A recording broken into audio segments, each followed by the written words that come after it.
Hello বন্ধুগণ, welcome to Banga backpacker. আমি শুভাশিস।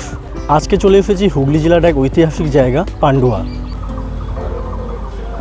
এই পান্ডুয়া মূলত পান্ডুয়া মিনারের জন্য বিখ্যাত।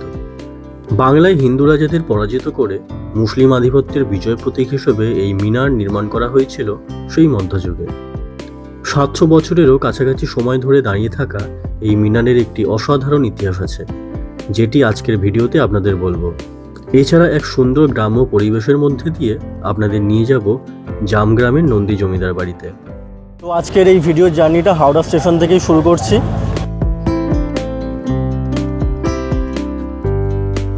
তো বন্ধুরা, পান্ডুয়া যাওয়ার জন্য ধরতে হয় হাওড়া বর্ধমান লোকাল, আর হাওড়া থেকে হাওড়া বর্ধমানের ট্রেন প্রায়ই আছে। তো আমি এখন ধরছি 12:30টার বর্ধমান লোকাল। তো প্ল্যাটফর্ম নম্বর 4-এ ট্রেন অ্যানাউন্স করলো, একটু পরে ট্রেন আসবে। এখন ঘড়িতে সময় 12:25, ট্রেন এখন আসলো।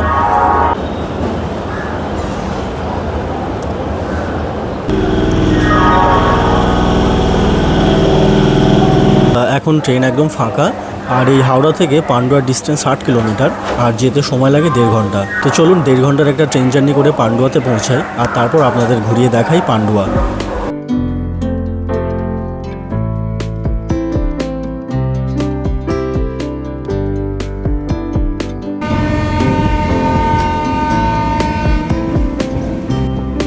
আজ আমি দুপুরবেলা রওনা দিয়েছি, আর যেমনটা বললাম, পান্ডুয়া পৌঁছাতে প্রায় 1.5 ঘন্টা সময় লাগে।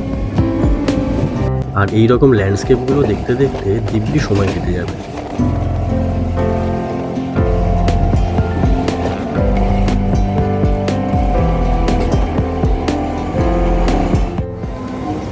ফাইনালি এসে পৌঁছালাম পান্ডুয়া। এবার আমি 4 নম্বর প্ল্যাটফর্ম থেকে বের হব, ওই বাঁদিকের প্ল্যাটফর্ম দিয়ে। তো সেই দিকেই যাচ্ছি। স্টেশন থেকে পান্ডুয়া মিনারের দূরত্ব 2 কিলোমিটার, আর স্টেশনের বাইরেই টোটো পাওয়া যায়।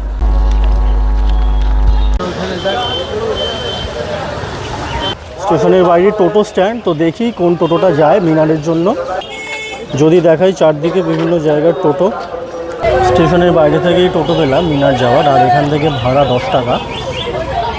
এই দিকটাতে স্টেশন, আর এইদিকে টোটো স্ট্যান্ড।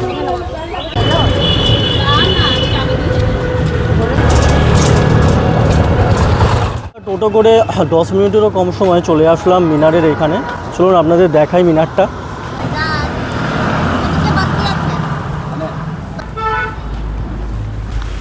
এই হলো হুগলির বিখ্যাত পান্ডুয়ার মিনার।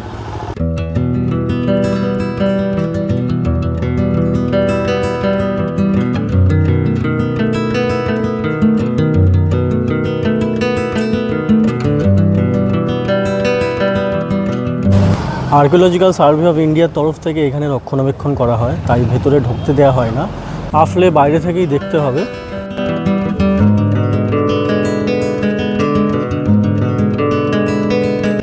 একটু অন্য দিকে গেলে আরও সামনে থেকে দেখা যাবে। চলুন আপনাদের আরেকটু সামনে থেকে দেখাই, আর এই মিনারের হিস্ট্রিটা আপনাদের বলি। মিনারের ওখান থেকে আরেকটু এগিয়ে এসে এই বাঁ দিকের গলিতে ঢুকলে মিনারটা আরও সামনে থেকে দেখা যাবে। এই রাস্তা থেকে সোজা গেলে এই মিনারটা দেখা যাচ্ছে, যদিও বা গাছের আড়াল হয়ে গেছে। যাই হোক, একটু সামনে যাচ্ছি, কিন্তু দেখুন এপাশ থেকে 22 দরওয়াজা মসজিদ বা বড় মসজিদটাও খুব সুন্দরভাবে দেখা যাচ্ছে।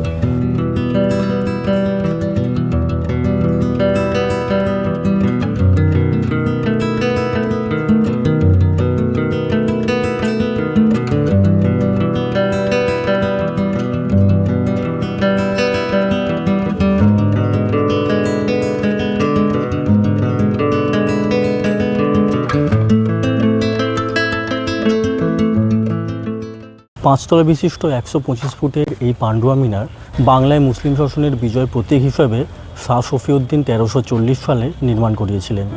সুলতানি আমলে বাংলার পান্ডুয়া, মহানাদ এইসব জায়গা হিন্দু রাজাদেরই শাসনে ছিল, যার মধ্যে উল্লেখযোগ্য ছিল পান্ডুয়ার রাজা পাণ্ডু, যার নামে এই জায়গার নাম Pandua. Archaeological survey of India, Wikipedia এবং অন্যান্য সোর্স থেকে জানা যায় যে সেই সময় পাণ্ডু রাজার রাজত্বে এখানে গোহত্যা সম্পূর্ণভাবে নিষিদ্ধ ছিল।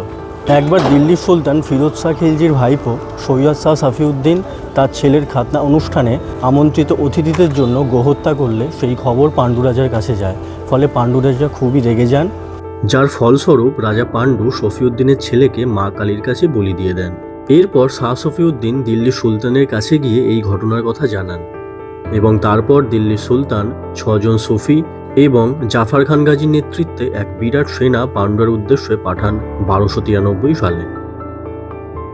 এক প্রচণ্ড এবং দীর্ঘস্থায়ী যুদ্ধের পর অবশেষে রাজা পাণ্ডু হেরে যান এবং বাংলার এই জায়গাতে মুসলিম আধিপত্য স্থাপন হয়। সৈয়দ শাহ সফিউদ্দিন তার মৃত্যুর আগে বিজয় প্রতীক হিসেবে এই পাণ্ডুয়া মিনারটি নির্মাণ করেন রাজা পাণ্ডুর রাজপ্রাসাদ এবং বিষ্ণু মন্দিরকে ভেঙে। এছাড়া আশপাশের বহু মন্দির ভেঙে এই মিনারের পাশেই 22 দরওয়াজা মসজিদ অথবা বড় মসজিদ বানানো হয়, যার ধ্বংসস্তূপ আজও দেখতে পাওয়া যায়। মিনারের একদম উল্টো দিকেই শাহ সফিউদ্দিনের সমাধি এবং মসজিদ, যার ছেলেকে পাণ্ডু রাজা বলি দিয়েছিলেন, সেই শাহ সফিউদ্দিনের কবর এখানে। দুর্ভাগ্যের বিষয়, আক্রমণকারীদের স্মৃতিসৌধ বর্তমানে অবস্থিত থাকলেও আমাদের হিন্দু রাজাদের কোনো স্মৃতিসৌধ দেখতে পাওয়া যায় না। তো বন্ধুরা, এই পাণ্ডুয়ার মিনার এবং এখানকার ইতিহাসটা বললাম। চলুন এবার যাওয়া যাক জামগ্রামের নন্দীবাড়ি, নন্দী রাজবাড়ি। এখান থেকে জামগ্রাম অনেকটাই দূর, প্রায় 6 কিলোমিটার। তো দেখি কি অটো বা টোটো পাই। তো হাঁটতে হাঁটতে এইখানটায় এলাম। এখন পাণ্ডুয়ার যে বিখ্যাত মেলা, সেই মেলা এখানে এখন বসে। এখন দুপুর, সন্ধেবেলা থেকে মেলা বসবে, তাই এখন মেলা দেখা যাবে না, যেখানে যাবার কথা সেখানেই চলি। এটা হচ্ছে কালনা পাণ্ডুয়া রোড। আর এই পাশটা কি সুন্দর লাগছে দেখুন বন্ধুরা, ছোট্ট ড্যামও আছে আর এখানে ছোট্ট একটা গ্রাম, অসাধারণ পরিবেশ। তো অনেকক্ষণ ওয়েট করার পর ফাইনালি জামগ্রাম যাওয়ার একটা টোটো পেলাম, 20 টাকা করে ভাড়া নিচ্ছে। এই যে রোডটা দেখছেন, এটা হচ্ছে কালনা রোড। এই রোডটা থেকে সোজা চলে গেলে কালনা। তো কালনাতেও আমি গিয়েছিলাম এবং ভিডিওটা চ্যানেলে আছে, আপনারা দেখতে পারেন। তো সেখানেও খুব সুন্দর সুন্দর মন্দির আছে। একটু পরেই দুর্দান্ত প্রাকৃতিক সৌন্দর্যগুলো দেখতে পেলাম, আপনারাও দেখুন।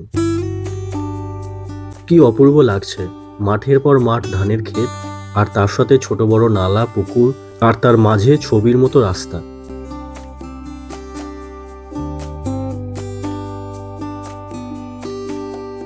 আপনারা পান্ডুয়া বেড়াতে আসলে এই জায়গাটিতে অবশ্যই আসবেন, আর বাইক নিয়ে আসলে তো আরো ভালো লাগবে।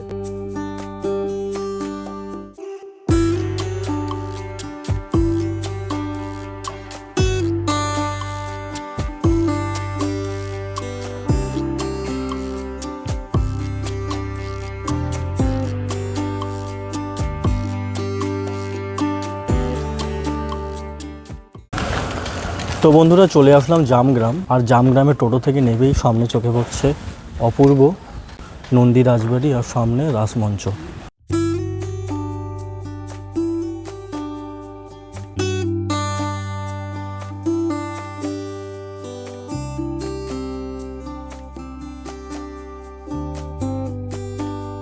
মন্দিরের ওপর দিকে বিরাজমান ত্রিদেব, ব্রহ্মা, বিষ্ণু, মহেশ্বর, আর একদম ওপরের চূড়াতে বাঁশি হাতে শ্রীকৃষ্ণ।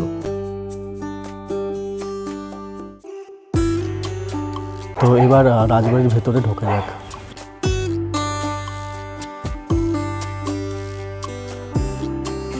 গ্রাম বাংলার যেসব বনেদি বাড়িতে এখনো দুর্গাপুজো টিকে আছে, তাদের মধ্যে এই নন্দী বাড়ি অন্যতম।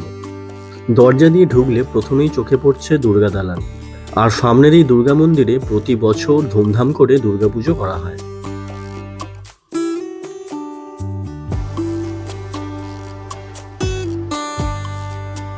বাঁদিকে রাস্তা দিয়ে বাড়ির অন্দরমহলে ঢুকলে ভেতরেও একটি মন্দির দেখতে পাওয়া যায়।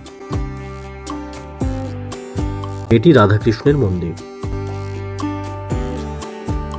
এই নন্দী রাজবাড়ির ইতিহাস বলতে হয়, নন্দীবাড়ির দুর্গাপুজো প্রায় 250 বছরের পুরনো। এই বংশের আদি নিবাস ছিল উত্তর 24 পরগনা জেলার হালি শহরের কেউটা গ্রামে। সময়টা ছিল বাংলায় মুর্শিদ কুলি খাঁর শাসনকাল বা তার কিছুটা আগের সময়। সেই সময় বাংলায় বর্গী আক্রমণ লেগেই থাকত। আর এই বর্গী আক্রমণের হাত থেকে রেহাই পেতে 1172 বঙ্গাব্দে হালি শহরের কেউডা গ্রামের নন্দী পরিবারের দুই ভাই রামশঙ্কর ও কুবের শঙ্কর চলে আসেন এই জামগ্রামে। সেই সময় তারা ফুলুরি বানিয়ে সেই ফুলুরি রাস্তায় রাস্তায় ফেরি করে জীবিকা নির্বাহ করত।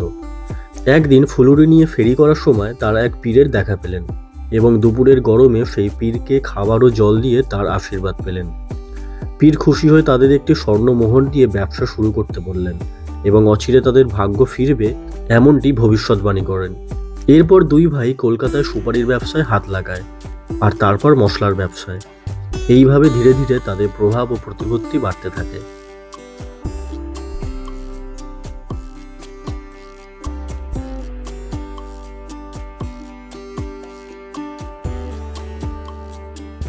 তো বন্ধুরা, পান্ডুয়ার এই ভিডিওটা আজকে এই পর্যন্তই। তো ভিডিওটা ভালো লাগলে অবশ্যই একটা লাইক এবং কমেন্ট করবেন, আর আমার ইউটিউব চ্যানেলে নতুন হয়ে থাকলে বঙ্গ ব্যাকপ্যাকারকে সাবস্ক্রাইব করে রাখবেন। আবার দেখা হবে পরবর্তী ভিডিওতে। তো আজকের মতো টাটা।